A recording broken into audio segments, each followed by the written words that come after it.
So Manchester United appear to have had another bid turned down, a £55 million bid for Chelsea midfielder Mason Mount. Now, I'm going to be controversial here and say I don't actually want Mason Mount at Manchester United. Now, this isn't about Mount himself, who is clearly a quality player.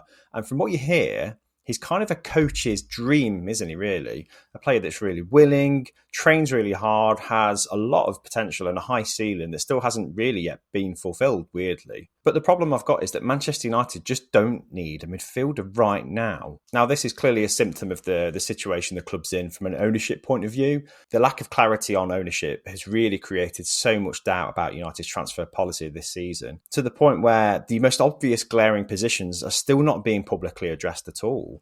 Goalkeeper's probably the first priority. Striker's very close to that, I would say. Midfield, I'd have that quite low down on the list of priorities. I'd even put centre-back as more of a priority for Manchester United than midfield, especially sort of that number 10 position that Mason Mount would take. Now, I do see stylistically how Mason Mount going to Manchester United would actually make perfect sense in some ways.